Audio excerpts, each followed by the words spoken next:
Hey folks, welcome or welcome back to my channel. I try and do shorter videos. Sorry about all the clunking about there, just sitting down because I have to have this quite high up and I can't reach it while I'm sat down.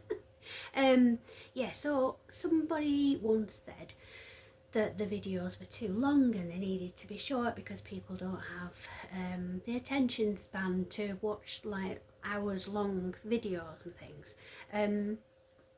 So I try to keep a mixture of slightly longer ones, but around about a quarter of an hour mark, and then pick a card reads and things like that, so people can just dip into.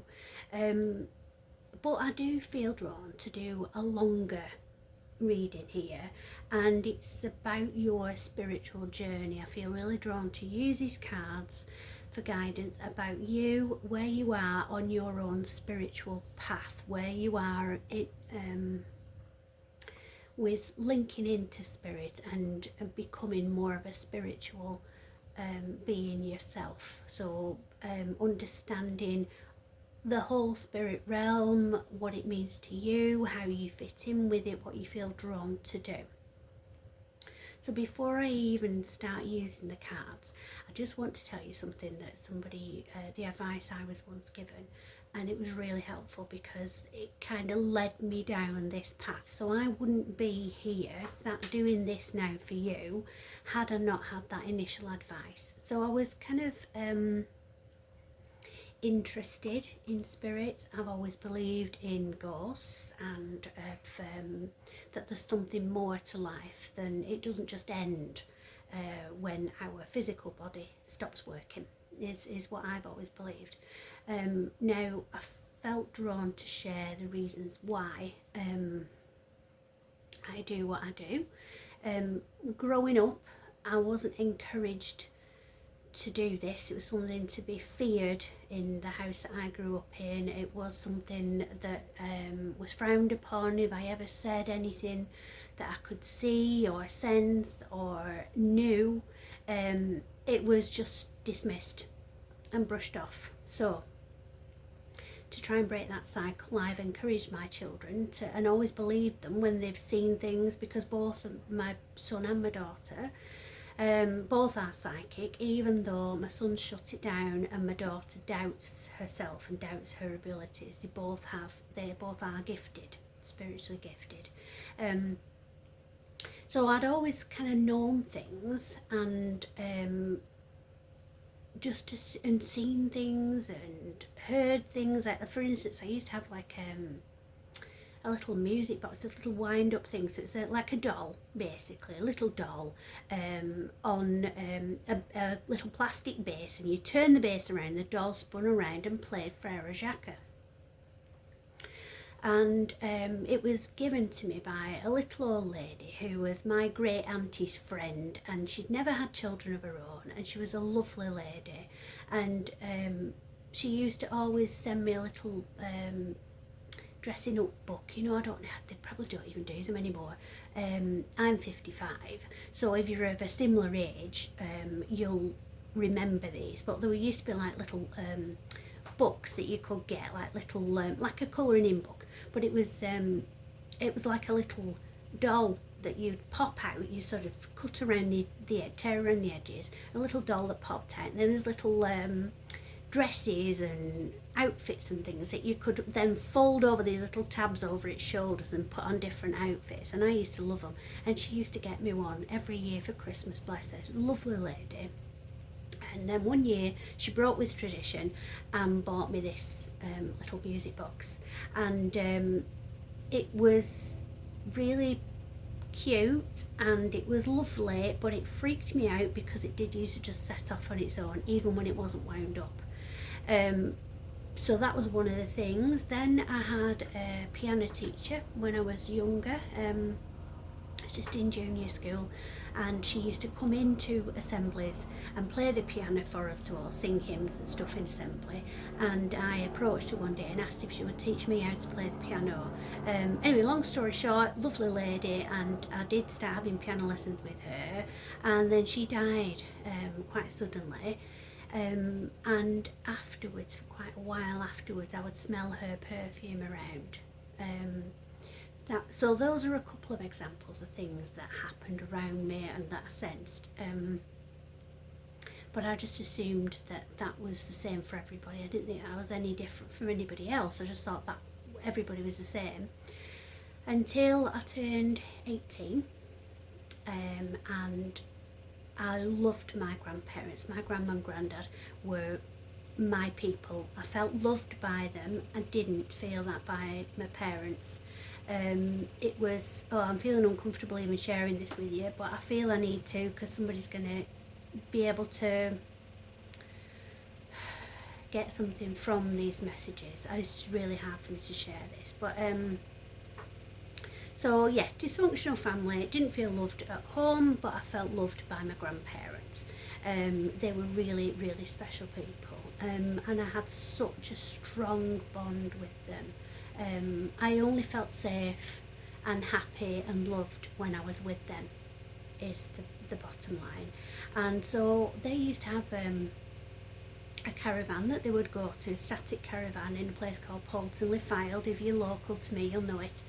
And they would go as often as they could, and I would go and stay weekends with them, or school holidays. I'd go and spend with them up at the caravan. Happiest memories I've got were spending time there with them. But I was really, really close to my grandparents.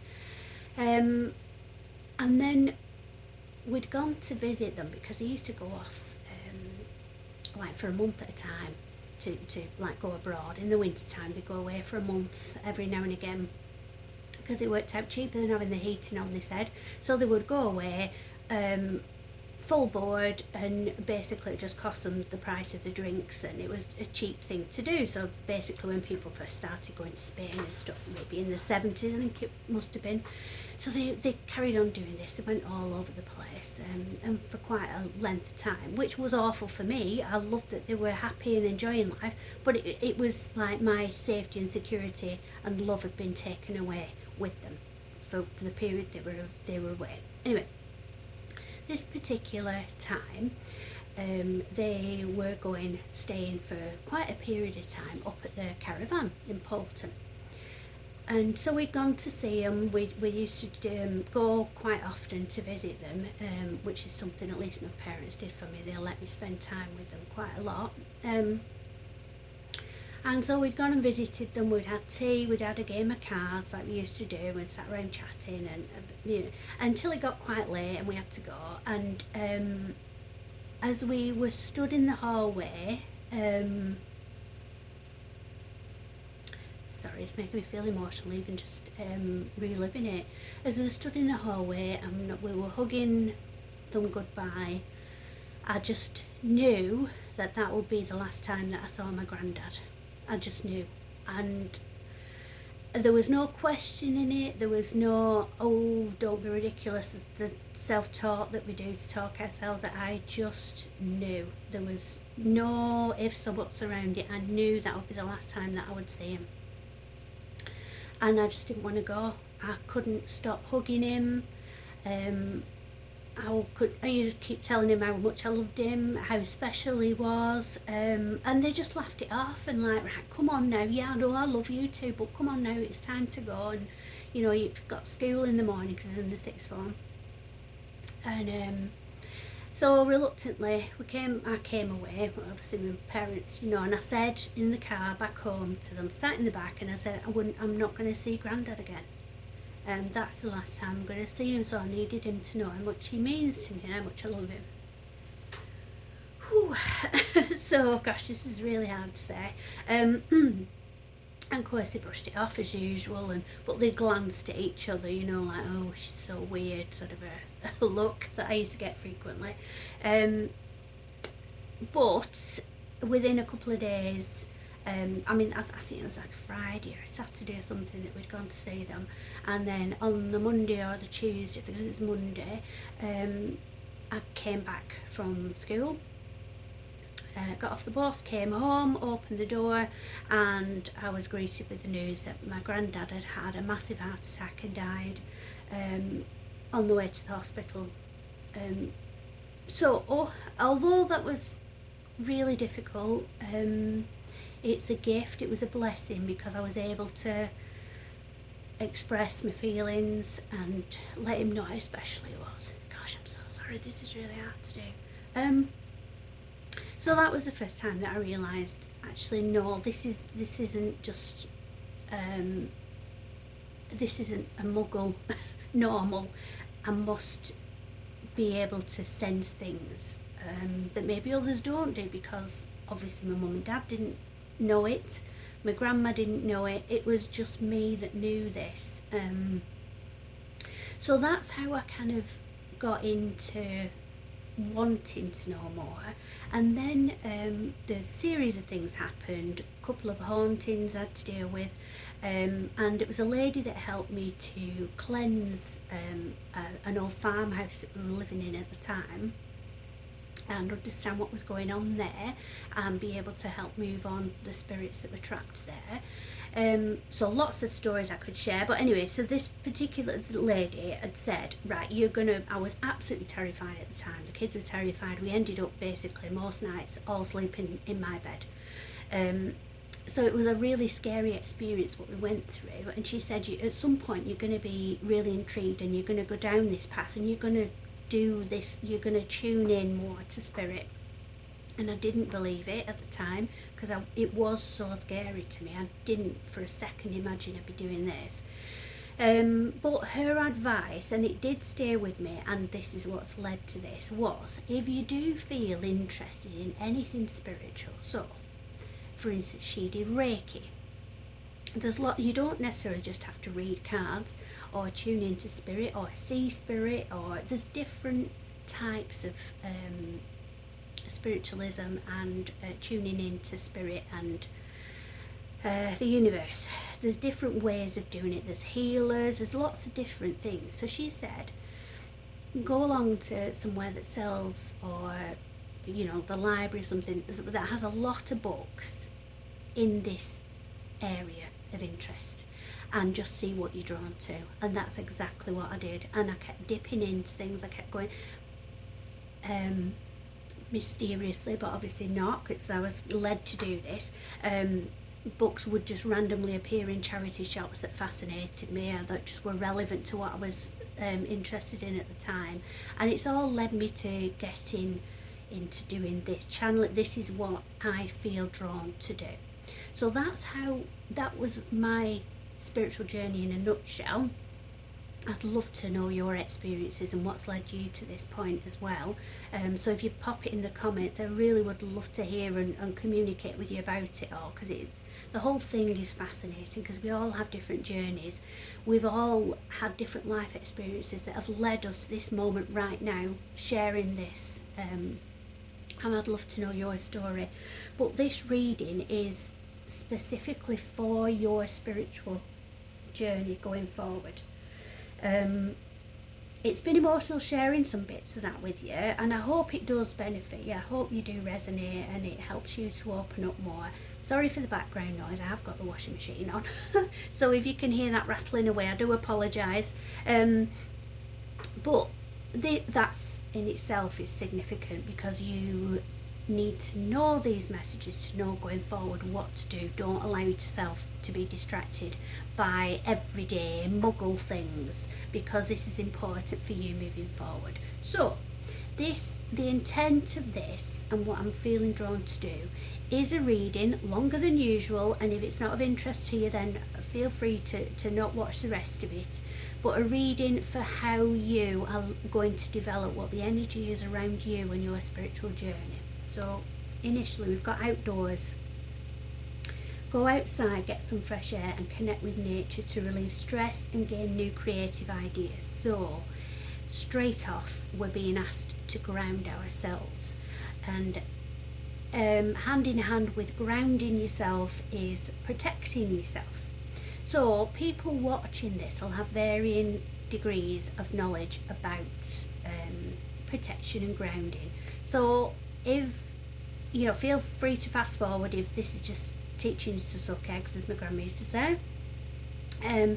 But for those who don't know, being outside and at one with nature is a way of feeling in tune with the universe. So we're indoors most of the time, we're disconnected is the word I'm giving to use, disconnected from the earth, from the elements, and we need to get back in touch with that to feel calmer, to feel more aligned with the universe and with our soul purpose. So you can do that by going out for a walk if you're able to, sitting outside in the garden if you've got one, opening the door to the outside if you can do, or a window, listening to the birds, listening to sounds of nature. So even if you have Alexa or watching on YouTube, maybe bird sounds or the sound of the ocean, just sounds of nature, that it'll calm you. So if you've been on a holiday, or if you live near the coast, or you've had a day trip to the seaside or anything like that, you'll know that just the sound of the waves lapping up against the shoreline or crashing in, depending on the weather, is so mesmerising and so hypnotic. And that's because you are retuning in to nature and grounding yourself. So getting outside if you can is ideal. If you can't, or if you don't have access to an outdoor space, or don't have the ability to move outside, you can do it by having houseplants as well, and just sort of like potting things up, soil, earth and things like that. Just basically getting back to basic elements is going to help you. Protection, the way I do it, there's different ways of doing it. So you cleanse yourself of any negative energy. So you can do it by literally having a shower and knowing that with the water pouring down, all of that negative energy that doesn't, or energy that doesn't belong to you, is going to wash away down the drain. You can have a bath with Epsom salts and soak in that. That cleanses you as well. You can do it even, say, if you've come in from work, or a difficult day, or a challenging day with the kids, or whatever situation that's got you all het up and worked up and separated, disconnected from yourself and from your inner peace. You can do it by just brushing off, so as if you're literally wafting off, do it all over yourself, wafting off the energy from that day, so that you can feel cleansed and open to then move on to your protection.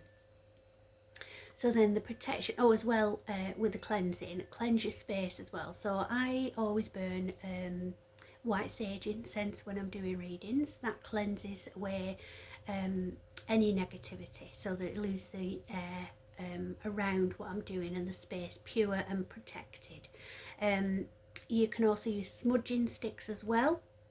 That's a bundle of herbs, basically dried herbs, various ones for various uses. I make my own, but I also use white sage, and they last for a long time. It's a tightly packed bundle of, like, it looks like sticks and twigs, bundle of herbs bound together with string, and you set them on fire by dipping. So say we've got the candles here, if I had a bundle, I'd be holding it into the flame until it caught fire, then I would blow out the flame and then waft the smoke around.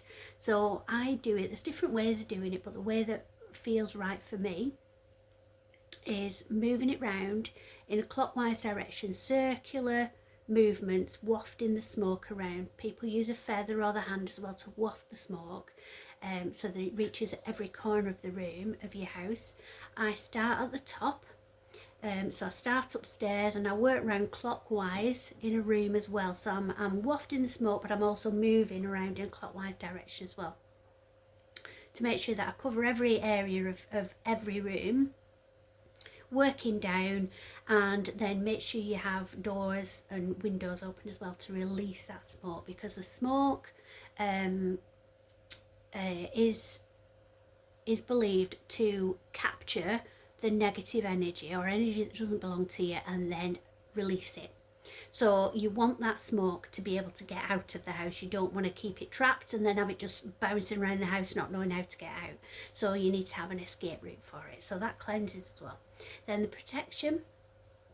The the way I do it is I say, bright white light, please wrap a circle of protection around me. And whilst I'm saying that, I'm imagining myself sat in a bubble of bright white light. And then you're safe. When people say, don't they, I'm okay, I'm in my little bubble, you're making that bubble around you. It already exists because you already have your own personal space, don't you? So say if somebody stands behind you in a queue and they stand too close, you feel uncomfortable because they're invading your personal space. They are invading your space where you feel safe, your protective bubble. So you need to put that little bubble around yourself whenever you feel you need to. So I always do it at night because when we're sleeping, we're more vulnerable to spiritual attacks. I know that sounds dramatic, don't be scared by that, but basically it just helps you to sleep easier, have more restful, peaceful dreams, that kind of thing. So put a bubble of protection around yourself at night especially, and then you can do it through the day. If you've got anything challenging coming up where you just feel you need that extra little bit of support and feeling more secure in yourself, you can do it then as well. So I know this is long, but I feel I need to share this with you because people are at different stages on their spiritual journey, and I want to share with you things that I've learned over a lifetime, basically, to get me to this point, and hopefully it'll help you, maybe fast forward you on your spiritual journey so that you can keep yourself safe and grounded and secure as you move forward and as you become more interested in it all. So next message we've got is comfort. Archangel Azrael, I am with you in your time of need, helping your heart to heal. Okay, so these are angel cards, angel messages. They're archangel messages. So the cards are written in a way as if the message is coming directly from that angel. I can't pronounce all of them, so I won't even try, but they are messages from our angels, basically. Clairsentience, so notice your recurring physical and emotional feelings as they signify divine guidance. Okay, so if you're on your spiritual journey, you will start to become more aware of signs and synchronicities. You need to also be aware of your body. You need to, this is why a lot of people don't come to wanting to come to a point in their life. Why am I struggling with the words? It must be because people are finding it difficult and confusing, and it is confusing, and nobody knows all of the answers. Nobody knows why with any of this. So it is often confusing. We can tend to overthink it rather than just trust it, and we need to learn to trust, and that's one of the hardest things doing this. But we need to know ourselves, and so often people are older and more mature in life when they come to do this kind of thing or to believe it, because they can pick up on changes in their body. So you need to understand what your baseline is in your body so that you can understand if there's anything that changes. So for instance, you might, obviously rule out any medical issues, any underlying medical issues, but intuitively, psychically, we can tune in to things that can maybe give us a headache. For instance, our third eye is in the centre of our forehead, so we could maybe feel tension there or feel like a pressure there. That could indicate that we need to be more open to spirit. So we feel things in different parts of our bodies. You might want to Google chakras, information on chakras as well. That'll guide you to what different feelings mean spiritually.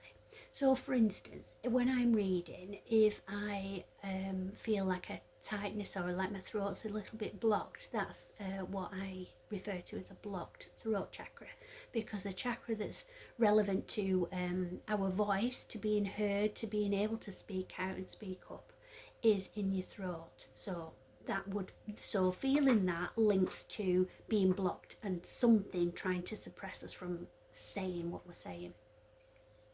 So that's interesting to know about as well. You might hear things, so you might hear whistling or like a high-pitched noise or a taps sort of a thing. I mean, it's not necessarily tinnitus. It's maybe if that's not your norm, if you don't normally hear things, then apparently randomly, hearing those could be an indication that you are receiving a download of some sort. Tuning into messages in dream form as well. So you know when something is a dream and just a random stuff that we come up with at night, and when it's actually a message and a download, because the intuitive messages and information that we get in the dream state is very vivid and it feels like it's actually happening. So it could be, for instance, and this is very common, maybe meeting with a loved one who's passed over and having a conversation with them. So the likelihood of that being a dream is very slim. That's potentially messages being given to you from that loved one, from spirit. So trust in that and try and make sense of it as you move forward if that happens to you. Okay, so that's being aware of your own emotions, your own baseline. Also, if you are an empath, so you would, an indication of you being an empath would be if you walked into a crowded space, say a party or something like that, you quite possibly would feel overwhelmed because you are picking up on the feelings of everyone in that room. Say if you're in a train station and the platform's crowded because people are waiting for the train, then there's an announcement that the train's delayed. You feel that anger and that frustration from everybody, and it sort of sits in your tummy like a sort of sicky feeling, if that makes sense. If you know, you know. If you're not an empath, it means that you're not as attuned to other people's energy and emotions, and that's not a bad thing, because we can, as empaths, become overwhelmed, and that's when we need to really focus on the grounding and the protection. Okay, so by the way, if there's anything else you want more advice on, or if there's anything I've touched on that you want to know more about, please just message me in the comments. I do read them all, and I will message back. If you're asking me something, I will message you back. Gentleness. So be very gentle with yourself at this time. Surround yourself with gentle people, situations and environments. Okay, so we can feel a bit raw and a bit vulnerable when we're opening ourselves up to this, because we do have the fear because of the Hollywood image of all of this kind of thing is scary, dark, satanic stuff, isn't it? And it's horror films, and witchcraft is something that to be feared, and terror is what reigns. And the things you see on the telly and in films is just negative energy. And so, for instance, I like watching Help My House is Haunted. I love it, but I love it for different reasons to what most people might watch it for. So I'm not scared by it, because I know that there are spirits around us all the time, wherever we are. Even where you are right now, there'll be spirits around you. But it's not like they're throwing things around or poking you, or all the things like we see on the telly. People are only called in to help with that, or in that case film it, because that's a negative spirit trying to get attention or do harm in some way. But the majority of spirits are well-meaning and benign, and it's nothing to worry about. So you might sense things like I used to sense. So my granddad, who died, like I say, when I was 18, at times when I was really struggling, or so one example, when I got divorced, I couldn't afford to stay living where I was living. Long story, but basically the divorce settlement was based predominantly on the value of the house. The house is valued for the purposes of the divorce, and then as soon as the divorce had gone through and I was able to actually move out and sell that house, the prices crashed, the house market crashed. So it wasn't worth anything like what the divorce settlement had been done. So, long story short, I had enough money to get a better car so that we had a bit of security, and if need be, we could always sleep in the car. I know this sounds ridiculous and dramatic to a lot of people, but this is how it went.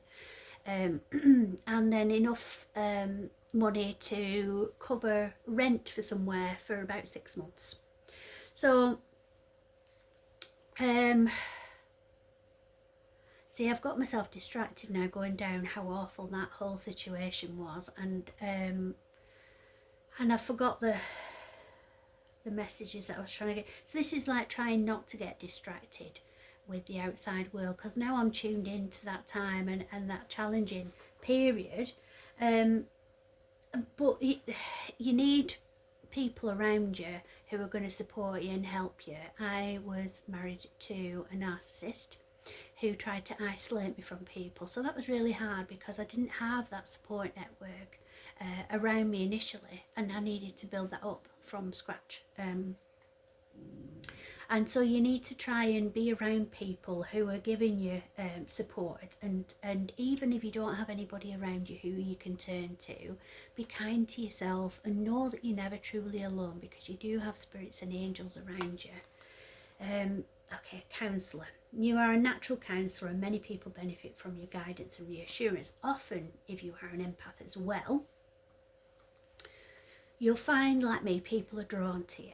It's a blessing and a curse. It's lovely that people feel safe to open up to you, but also you have issues going on yourself. You have your own problems to deal with, and literally every person that you come across in life feels a need to share all of their problems with you and their whole life story. It happens to me all the time at checkouts, on the bus, all the time. Being the person that you are, you take that on. They feel better after talking to you because they've poured it all onto you, but you come away feeling awful a lot of the time. And that's when you need to go back to the grounding. So you would ground, and you would also protect in those situations. But yeah, you're a natural counsellor, so that's you are a healer in that respect, because you are healing them. You're absorbing what's making them suffer, taking it on, acknowledging it, sympathising with the person. They go away feeling lighter and happier, and like a weight's been lifted, but that weight has been passed over to you. So that's why you need to cut the energy tie from that conversation, if that's, for instance, and ground yourself and protect yourself. I did mention in one of my videos before, but just in case you've not seen that one, I will just say again that there's you may have heard of him. He's called Kyle Gray. He's a young chap who's very in tune with angels, and he does his own angel oracle decks and books and things like that.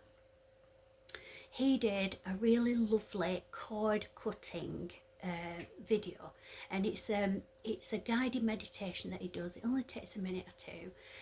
If you are in my Love and Light Facebook group, you'll find it in there. It's on the featured pinned videos at the top of the Facebook group. But if you're not in there, then you can search for it by Kyle Gray is what you need to search for initially, and then put cord cutting or energy cleansing, something like that. And it's a guided meditation that basically talks you through how to disconnect, cutting that thread that that person has built with you, tuning into your energy, draining your energy so that they can feel better, basically. I mean, you say, don't you, if somebody drains the life out of you, it is literally that. They're draining your essence to make them feel better. So you need to detach from that, or they're going to continue to drain you.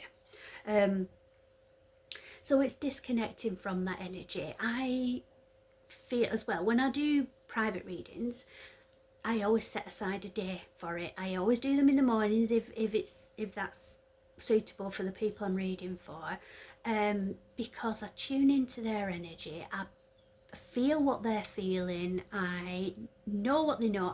I've just, you sort of become one with that person while you're doing the reading, and it takes an awful lot of energy out of you. You feel so depleted afterwards. So I set aside, when I'm doing a personal one-to-one reading, I always say to the person, set yourself free for a day if you can do, because it can take anything from half an hour to 3 hours. I don't set a time limit on it. I don't say, right, this is how much you need to do, this is what you're going to get for it. You can have an hour. I don't set a time limit on it, because I want you to go away feeling, when you have a private reading with me, I want you to go away feeling you've got every message that Spirit wants you to get, that I've passed over every communication that needs to be passed over, and that you've got clarity on everything that you need clarity on. So I don't set a time limit on it. So these things can be lengthy. So if you think about it, it's like working non-stop for 3 hours without a drink or nipping to the loo. It's even that alone is physically draining, but then tie in with that the energy link that you've got with somebody, so it can take a while afterwards. Even with the grounding and the protection, it can take a while afterwards for that separation to occur, for you then to reclaim your own energy and be back in yourself rather than being connected with that person, if that makes sense. So yes, you will be a natural counsellor, people will approach you naturally, but you also need to balance that with self-care as well, to make sure that you're protecting your own energy as well. Spiritual understanding. I'm bringing you esoteric information, symbols, and helping you understand spiritual truths. So this is recognising signs and synchronicities.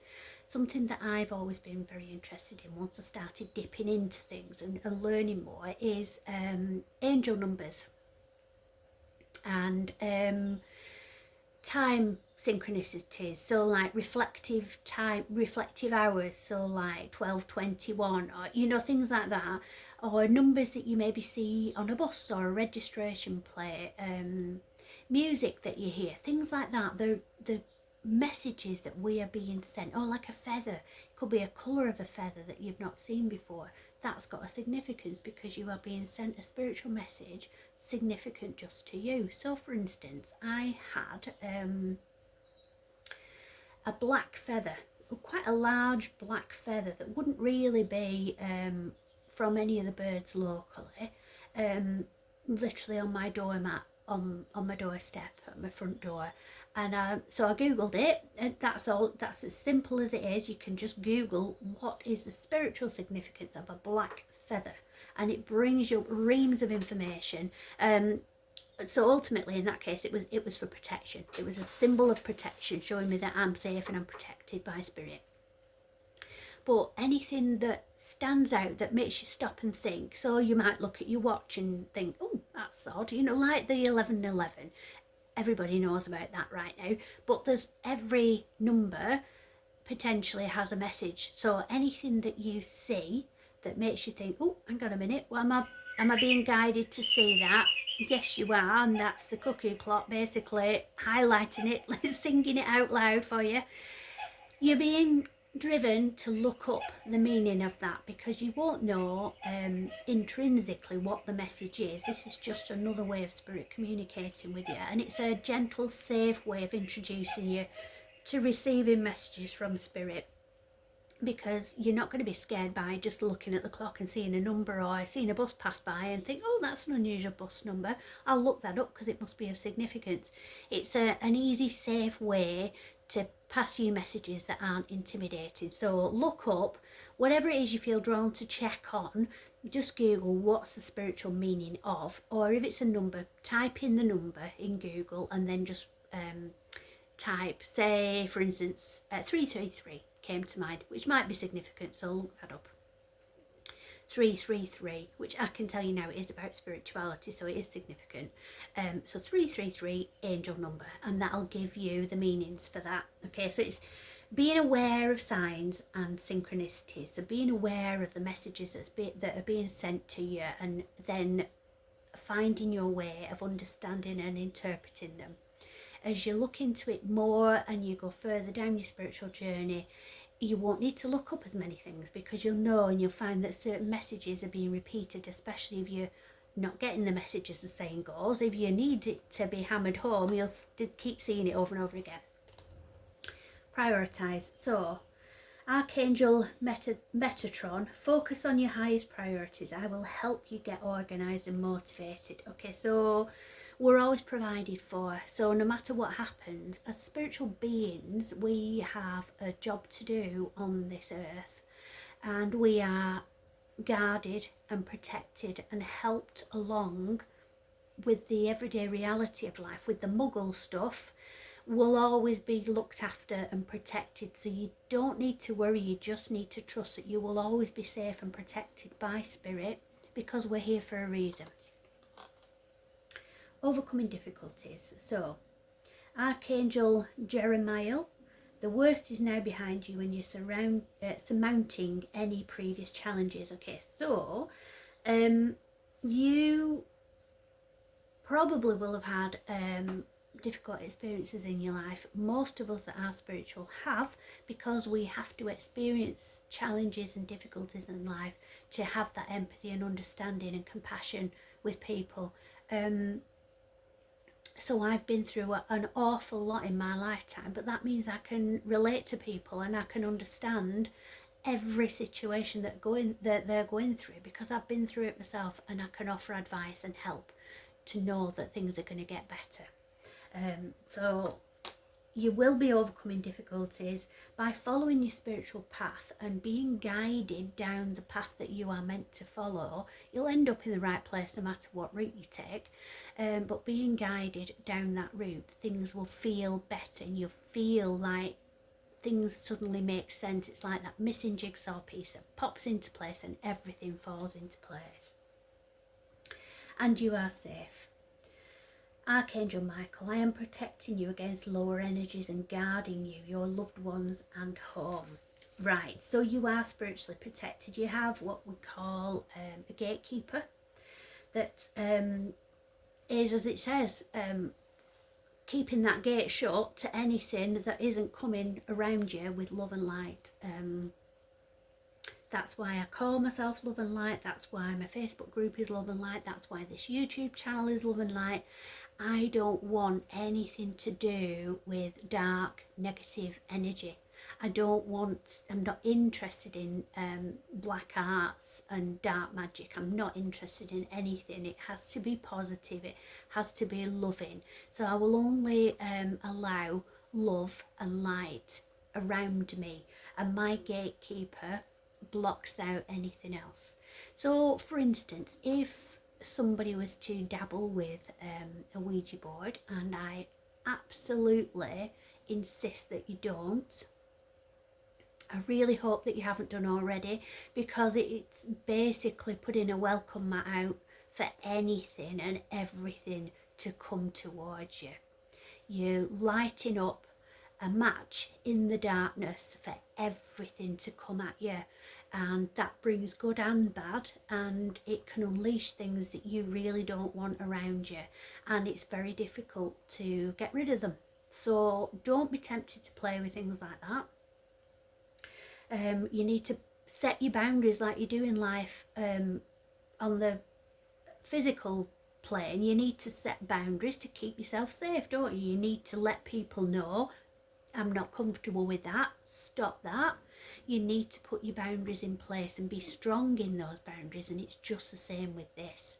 So the universe and spirit will only do things at a pace that you feel comfortable. So from me being petrified in the old farmhouse that we rented, and not wanting anything to do with this, wanting to block it all out completely, to being here now, reading these cards, giving you these messages directly from spirit and intuitively guiding you, it's been a journey. There's been a lot of steps along the way. You can imagine how I felt to how I feel now. That's been a big shift, a big change, and it's taken a long time, but that's because I've learned and I understand more now, and I feel safe doing this because I know that I am protected. I'm divinely protected from anything bad or anything negative. So For instance, when I'm starting up a reading, so when I'm doing these videos, when I'm setting up, and when I'm doing a one-to-one reading, a private reading for somebody, I always set a prayer. I always say a prayer. So my prayer is asking for God to wrap love and protection around me, and for him to choose to put an angel of his choosing in each corner of the room for protection. I then ask to be able to work with my spirit guides to help me understand messages and communication, and to pass on the messages that the collective need to know. And then I also ask for my gatekeeper to protect me. And then afterwards, I always close down the circle, as we call it, by thanking God, the angels, and my gatekeeper and spirit guides for everything that they do for me. So it's showing gratitude. It's just being polite. It's just using your manners and being polite when you're speaking to spirit. So for instance, loved ones that have passed over, you can still speak to them. You might not hear them back as you would do if they were on the physical plane. You will still receive messages from them, like a robin coming to visit you, or a feather, or the messages that we said about the signs and synchronicities. But you can speak out to them, might not hear the messages back, but you're having a conversation with them just the same. Right, I'm also drawn as well to say at this point, I got distracted by a download there. Something that I learned not that long ago is that you can check if you are protected and if you have your boundaries in place and that there's nothing around you that shouldn't be, by asking if you are sovereign. So you ask out, either out loud or just in your mind, am I sovereign? You ask it 3 times, and if there's anything around you that shouldn't be, they could lie to you 1 or 2 times, but they're not allowed by the universe and divine laws. They're not allowed to lie 3 times. So if you ask 3 times and your response is yes to each time, then yes, you're okay, you're safe, you're protected, there's nothing negative around you that shouldn't be.